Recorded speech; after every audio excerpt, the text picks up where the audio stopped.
بسم اللہ الرحمن الرحیم۔ آج ہمارے سماج میں کتنی ایسی بیٹیاں ہیں، بچے ہیں جن کی شادیاں نہیں ہو رہی ہیں صرف پیسے کی وجہ سے۔ تو میں تمام لوگوں کو آج الحمدللہ جمعہ کے دن اتنے لوگ موجود ہیں، میں سب کو مخاطب کر کے کہہ رہا ہوں کہ ہماری اور آپ کی ذمہ داری نہیں ہے کہ ہم اور آپ سماج، ہم اور آپ معاشرے کو جب چلا ہی رہے ہیں، جب سماج میں دیکھ ہی رہے ہیں، جب فلاں کی بیٹی آ رہی ہے، جب فلاں کی بیٹی کی شادی نہیں ہو رہی ہے تو اس کو تانا دے رہے ہیں۔ اب جب کسی کی بیٹی کی کسی کے بیٹے کی شادی میں جہیز مل رہا ہے تو ہم اس کی تعریف کر رہے ہیں، تو لعنت والے کام میں آپ ان کی تعریف کر رہے ہیں۔ جہیز لینا جو کہ حرام ہے، لعنت بھیجا اللہ کے رسول نے اس پر، جہیز لینے والوں پہ، جہیز دینے والوں پہ۔ آپ کو اگر لینا ہی ہے، آپ کو اگر کھلانا ہی ہے تو ولیمے میں کھلاؤ نا، جتنی طاقت اللہ نے آپ کو دی ہے، جس قدر دی ہے آپ پورے بلیاں کلیان پور کو کھلاؤ ولیمے میں، پورے اعظم گڑھ سٹی کو کھلاؤ ولیمے میں، پورے ضلع کو کھلاؤ ولیمے میں، اگر اللہ نے آپ کو طاقت دی ہے تو۔ آپ تو اپنے مہمانوں کو لے کر لڑکی کے گھر پہ 250-300 آدمی لے کر جائیں گے، بارات لے کر، بارات نام سے لے کر جائیں گے، بارات، اور بارات لے جائیں گے اور کہیں گے ہم بارات لے کر آئے ہیں، زیادہ نہیں 250-300 آدمی بارات آئیں گے۔ جائزہ میں کچھ نہیں چاہیے، جو بھی دینا چاہے اپنی بیٹی کو دے دیجئے، یعنی لے بھی رہے اور چاہیے بھی نہیں۔ ارے بولو وراثت میں حق دینا ہے تو دے دو، اور دینا بھی پڑے گا آپ کو وراثت کا حق اپنی بیٹیوں کو۔ جہیز نہیں چاہیے ہم کو، ہم جہیز کے خلاف ہے، وراثت کا حق چاہیے ہم کو، آپ کو نہیں، دولہے کو نہیں، اس کی بیٹی کو چاہیے۔ لیکن نہیں، آج والدین اپنی بیٹی کو جہیز کا سامان دیں گے، وراثت کا حق نہیں دیں گے۔ ارے وراثت کا حق دو، وراثت میں بیٹیوں کا 3/4 حصہ ہے، 1 حصہ ہے، آپ اس کو دو۔ نہیں دو گے آخرت میں وہ آپ کی پکڑ کر سکتی ہیں، اللہ آپ کی پکڑ کرے گا آخرت کے میدان میں۔ لیکن نہیں، ہمیں اور آپ کو اس معاملے میں سوچنا نہیں ہے۔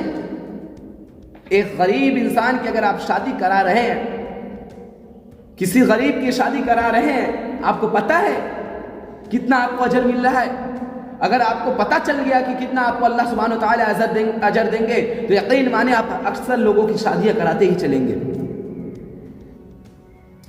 میرے پیارے بھائیوں، دوستوں، بلیاں کلیان پور کے لوگوں، اللہ سبحانہ وتعالی نے خود کہا ہے، جب سماج اور معاشرہ دیکھ رہا ہے کہ فلاں کے بیٹے کی، فلاں کی بیٹی کی شادی نہیں ہوئی ہے پیسے کی وجہ سے، تو کسی کو چاہیے اس کا تھوڑا ہیلپ کر دے۔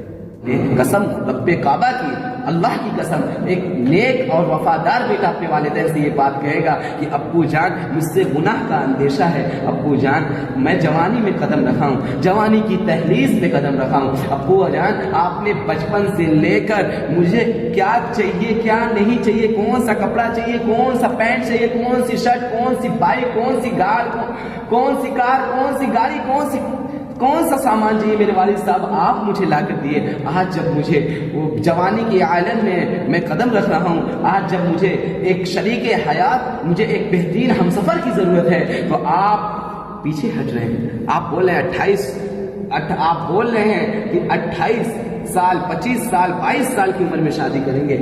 میرے والدین یقین مانے آپ لوگ خسارے میں ہیں، آپ کامیاب نہیں ہیں، آپ ایمان نہیں رکھتے محمد الرسول اللہ پر، ان کی احادیث نبوی پر، محمد الرسول اللہ کی احادیث پر اگر آپ یقین رکھتے، اگر آپ ایمان رکھتے تو قسم خدا کی آپ اپنے بچوں کی وقت پہ شادیاں کرتے، آپ اپنے بچیوں کی وقت پہ شادیاں کرتے۔ نہیں کرتے ہیں، آپ وقت پہ شادیاں نہیں کرتے ہیں۔